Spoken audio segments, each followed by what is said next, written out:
Welcome to the Payroll Podcast with your host, Nick Day. Find out what it takes to truly discover what it takes to elevate your career within payroll as we meet with the industry leaders who are shaping the industry for tomorrow.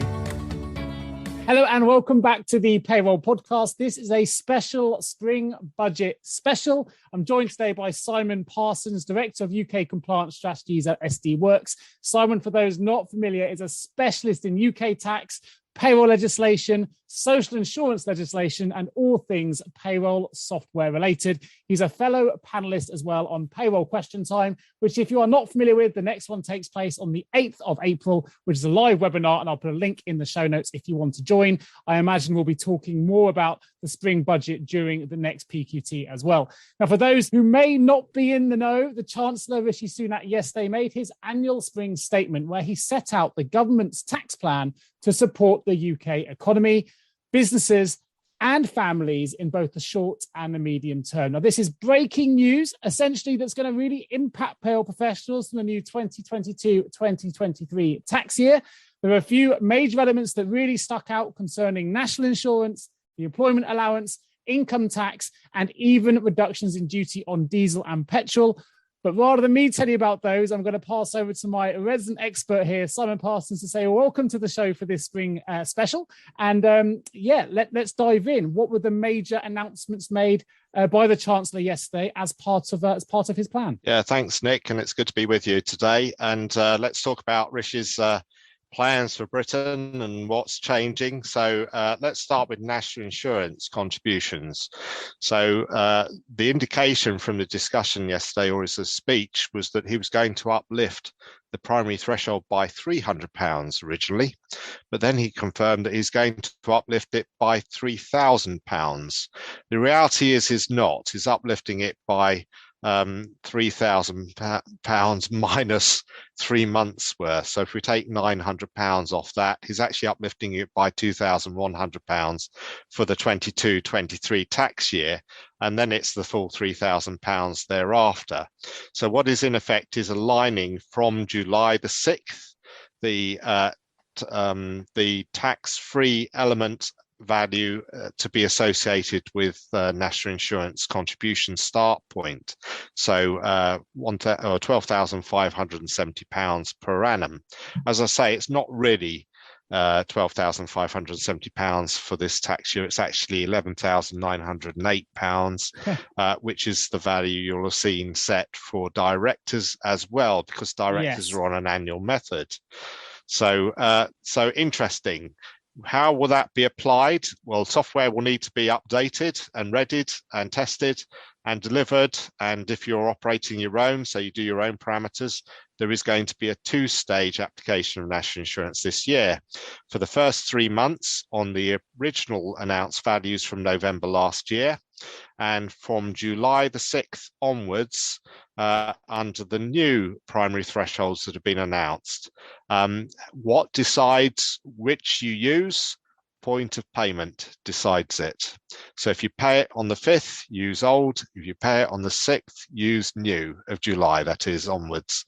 Doesn't matter when it's earned, doesn't matter what it's covering, it's when it's paid that decides the decisions of which thresholds to use. And with a director, there is a new annual. So for the first 3 months, you'll be doing it on the old annual of £9,880. From July onwards, you then recalculate it using the 11,908. Maybe we've done national insurance to death. Software will need to change to be able to accommodate this. The industry would probably have liked it to apply from April, but that's not what the Chancellor's done.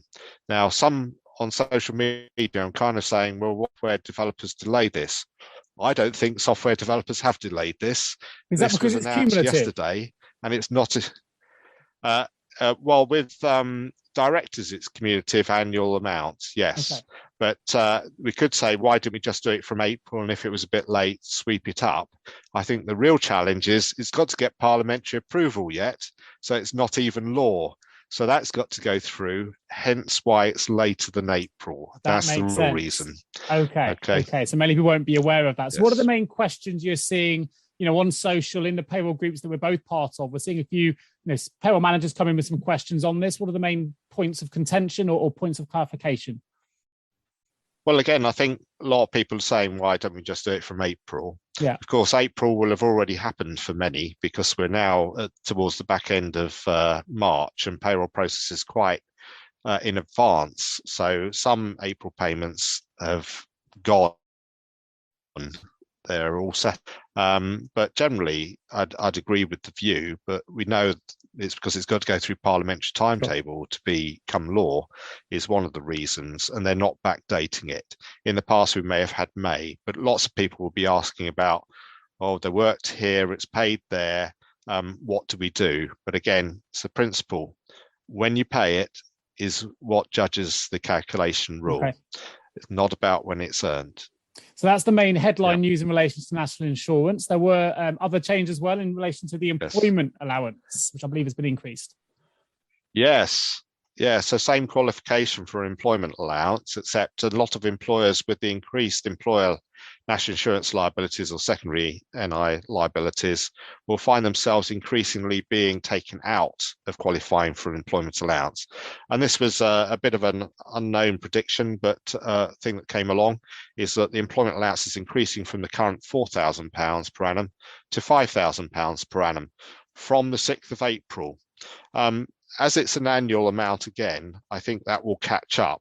So some software will have to be updated. Some will obviously have that in place for April. Others you may find that they're not in place till May or June, maybe even July if they're aligning it with the national insurance change. But it applies to the whole tax year anyway, so I don't think that really matters. But I guess this is a means of taking out, was it 495,000 businesses will get this extra £1,000 in the UK and take a number of them out of the additional 1.25% health and social care levy addition for their employee groups because they're small. Were these first two changes? We know the first one was expected to a certain degree. Was the second employment allowance increase expected? Not really. It hadn't really been hinted. There's been some discussion of various options in confidence with various representative groups, and they would have been sworn to silence. But the employment allowance wasn't one that I'd heard of as changing.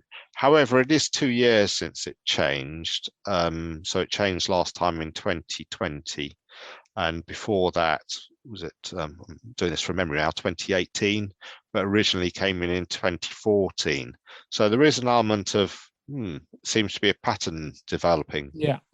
Okay, good. Yes, maybe. I read on your site, which I will put a link to for those that want to get a detailed analysis in written format. I will link you to Simon's site, which is Pay Advice, and there's a link in the show notes for that if you're interested. But I think in some of the points you made on your site, you mentioned that the lower profit limit will not pay Class 2 NICs, but will allow individuals to be able to continue to build national insurance credits.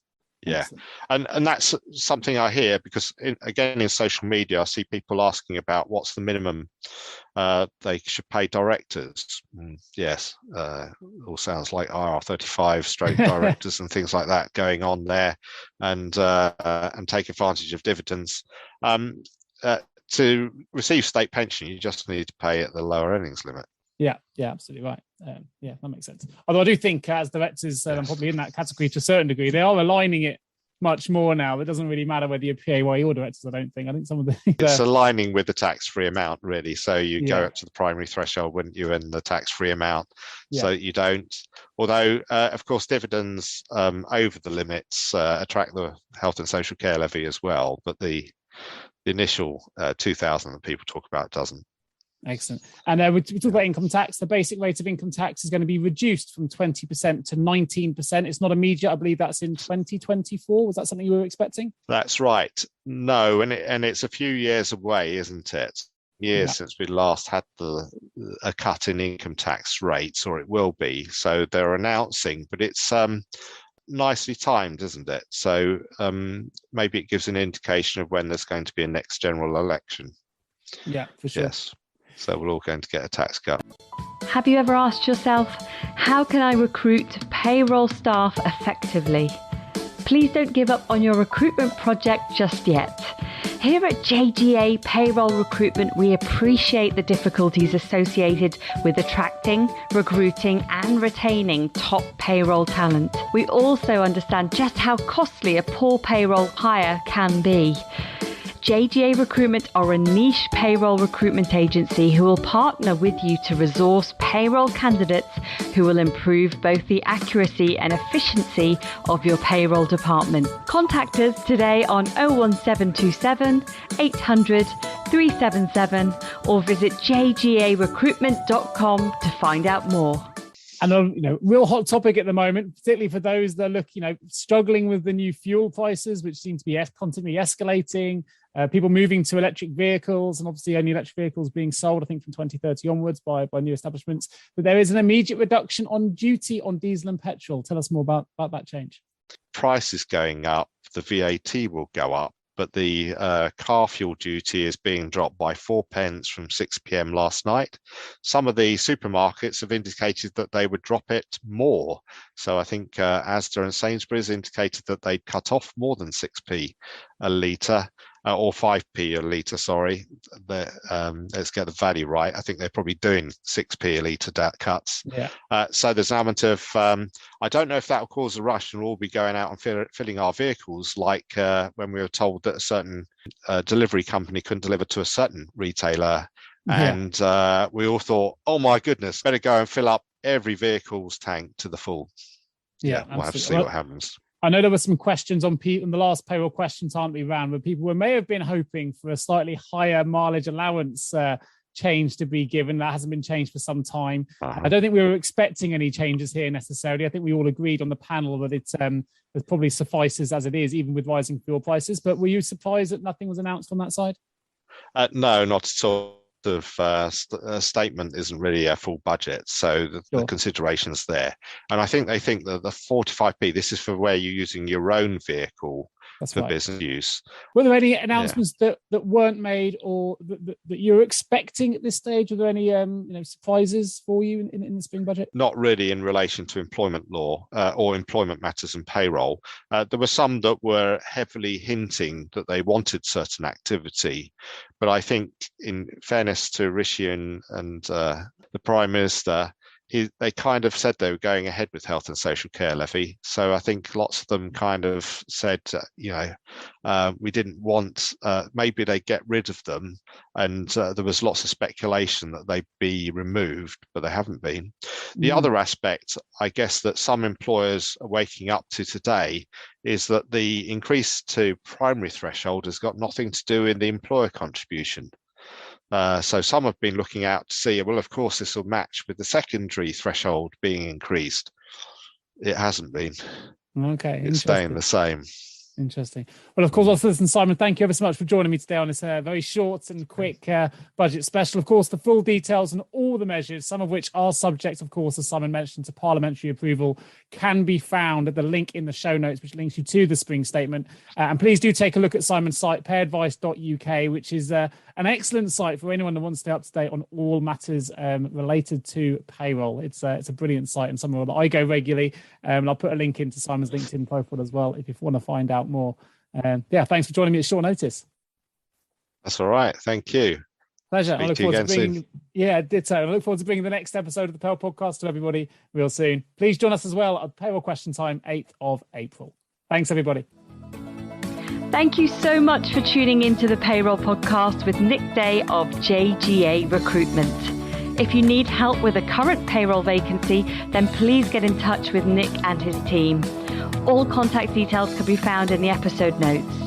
In the meantime, to make sure you never miss a future episode, please subscribe to the show through any of your favorite podcast channels. Till next time.